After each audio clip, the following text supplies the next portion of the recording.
Ladies and gentlemen, welcome back to the Wrestling Rundown, Week 207. Things are going to be changing up just a little bit due to new job opportunities.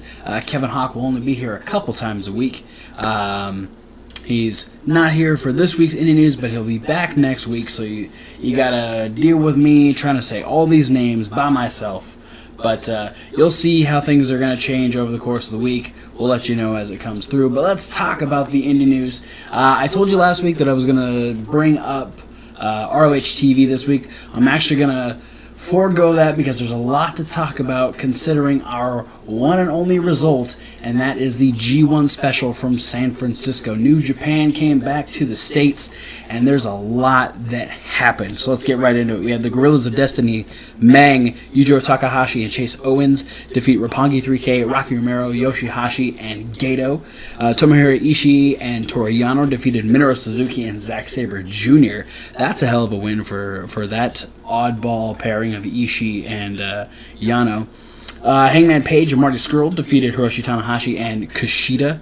Hiroki Goto successfully retained the IWGP Never Openweight Championship against Jeff Cobb.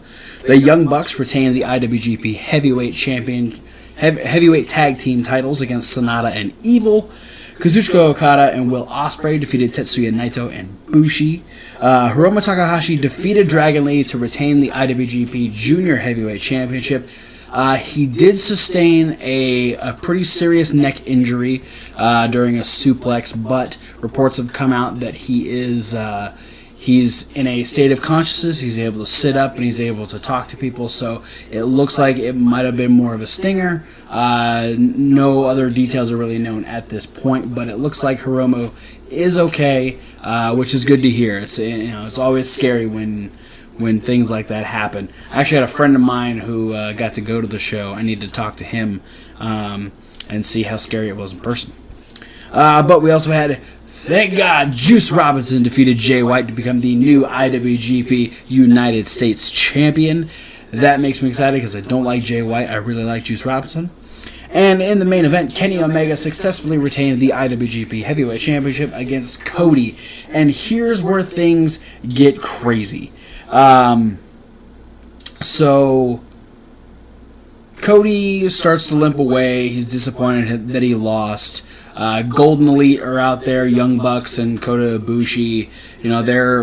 Everything's cool, everything's going great. And then we have Tama Tonga, Tongaloa, and Mang, or Haku, whatever you want to call them. They all come out. And they want to celebrate. It's a whole Bullet Club's doing great thing. Then the Samoan contingency turns on the Golden Elite, beats them down, reveals new shirts. They're called the Firing Squad. So they are all on their own. Cody ends up coming out, tries to fend them off. Cody and Kenny have actually reconciled, and it looks like with the removal of the Gorillas of Destiny, Bullet Club is a cohesive unit with the Young Bucks, with Kenny, with Cody, Hangman Page, Marty Scurll. So we have Bullet Club is indeed fine, but now we have a brand new group that, we can only imagine who's going to be joining the Firing Squad and whether or not they're going to be gunning after the Bullet Club. But yeah, it is. It wasn't a good night for the Bullet Club as far as the attack from the Firing Squad, but they are a cohesive unit, and it's very interesting to see where it's going to go from here. Bullet Club is indeed fine, but now they have some new blood they gotta fight off. So I'm very interested to see what the Firing Squad ends up doing, whether or not they're going to get themselves a big old group. Maybe Bad Luck Fale is going to follow them. Don't know. We will find out in the future. That is it for results. Don't really have a whole lot of news. Most of the news coming out is from the G1 special, or it's personal stuff that we don't really want to get into because no one knows the full story. So we're not gonna delve too far into it. So we're gonna go right into upcoming shows where we have a lot. I'm going to get this block of House of Hardcore out of the way first because they are on their Australia tour, and that starts on Wednesday the 11th in Perth, where we have Nick Aldis defending the NWA Championship against Mark Cometti, and then a 6-man tables match where Bubba Dudley, Craven, and a mystery partner will take on the Squad. On Friday the 13th, they will be in Melbourne. There will be, if Nick Aldis is still champion, he will defend against Jonah Rock. And then there will be a first blood match between Tommy Dreamer and Joey Mercury. On Saturday the 14th, they will be in Sydney, Australia. We'll be having Nick Aldis, if he's still champion, defending against Robbie Eagles. Willie Mack will defend the Twitch TV title against Super Crazy. That'll be fun. And then we'll have what is, I'm not sure what an old school Extreme Rules match is, but it's going to happen, where we will have a special enforcer in Mick Foley. The Squad will take on Bubba Dudley, Tommy Dreamer, and potentially that same mystery partner from earlier on. And then they will round out on the 15th in Queensland, where there will be a tables match between Bubba Dudley and Joey Mercury. If Nick Aldis is still champion, he will defend the NWA title against Jack Bonza. And in what I would assume might be the main event, a hardcore war between Tommy Dreamer and potentially that same exact mystery man. So now we're going to backtrack here because we have a lot of shows that are happening on Friday the 13th, starting with Attack Pro Wrestling. I Was a Teenage Werewolf. This will be in Cheltenham. No matches announced per usual when it comes to Attack Pro, but there will be a show on Friday. Also on Friday, we have PWG Tremendous 5, where we have a couple of really good matches set. We got Jeff Cobb versus Joey Janela. Non-title match, the PWG champion Walter will take on Brody King. And the tag titles are on the line. The Rascals will defend against the Young Bucks. I believe this is going to be Young Bucks' first time at the new venue. I might be wrong.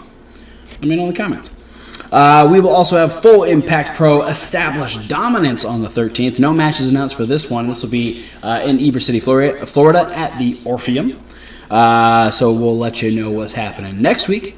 We also have Chikara on the 13th. This is live at First Energy Stadium. We covered this show last year and had issues getting results. So be prepared if there are no results next week for this show, because it's one of those things, people who are there are kind of like, either they're Chikara fans or they're just like, hey, it's a free wrestling at a baseball stadium. So, there might be some stuff. But we do have some matches going on. We have Mr. Touchdown versus Blank, Cyberhawks in a 6-man tag against Creatures of the Deep, Solo Darling versus Whisper, and Lucas Calhoun versus Calix the Castigator. Then we move on to Saturday the 14th, where we have Chikara again versus Beyond Wrestling in Clan Feuds. This is going to be a doubleheader because we're going to have a Beyond show later on, but at 3 p.m. it'll be Clan Feuds. So the following matches all have Chikara versus Beyond. This first one, not so much. We do have Tony Deppen in it, and I think he's mostly a Beyond guy. But we have Worker Ant, Thief Ant, Green Ant, and Razor Hawk taking on Travis Huckabee, Icarus, Fire Ant, and Tony Deppen in 8-man tag. Then we get into the real clan feuds here. We have Crummels and Defarge on Chikara side versus EYFBO on the Beyond side. Dasher Hatfield versus Chris Dickinson. Hot Sauce Tracy Williams versus Mr. Touchdown. Solo Darling versus Deanna Perrazzo. And in a non-title match, this will probably be really good, Jonathan Gresham versus Juan Francisco de Coronado. And then at 6:30, still at the Wrestle Factory, we will have Beyond Wrestling's Greatest Rivals Round Robin. This is a women's edition. We covered this, I think it was last year also, where it was Drew Gulak and a couple other people. Kevin Hawk would know. But this is the ladies this time. We have 3 ladies involved in this round robin tournament. It's Deanna Perrazzo, Tasha Steeles, and Karen Q. So all 3 ladies will face each other. Whoever has the most wins wins. There's a lot of other matches set for that show. So if you want to check all that stuff out, you know the drill. Be sure to like, comment, subscribe, click the links down in the description, mostly the ones at the top, because they will give you all the matches of all these shows. We don't go through every single match on every single show, so if you want full cards of all these shows that we're talking about, go down, check out places like BeyondWrestlingOnline.com, ROHWrestling.com, Chikara Pro, Pro Wrestling Guerrilla, .com/tickets. That'll be the best way to find the card that way. So yeah, check all that stuff out down below. But we want to add to the list of shows that we talk about on a regular basis. So this is where you use those social media links. If you have a favorite and or local promotion, we want you to send us links to their Facebook pages, their websites, their YouTube pages, whatever they got, wherever they've got a little bit of what they got going on. We need the upcoming shows and within 24 hours results of said shows. Those are the most important, because if we like what they got going on, we can get all that information. We will not only continue to talk about them on a regular basis, but we'll give you a shout out for bringing them to our attention. We also want to check out our podcast where you get this review and all of our regular reviews in podcast form. That's the SoundCloud link. And there is Reasonable Wrestling Fans. Yes, indeed, that is Reasonable Rhythm W, like wrestling. I'm talking a lot. So on that website or on that YouTube page, you can get the list with Kevin Hawk. He's already got a video of his top 10 WrestleMania matches. He's working on a potential second episode. There's a few episodes of Question of the Week with Thomas Wolfe. He should be back tomorrow for Monday Night Raw. There is also unboxing videos where you get this cool Golden Lovers t-shirt and all these cool little micro brawlers. There's also punishment videos and other videos that are loosely based around wrestling. But for now, guys, thanks for watching, and we'll see you at whatever video you decide to watch next. And you know what? Fuck Modus. Because that's the thing we say.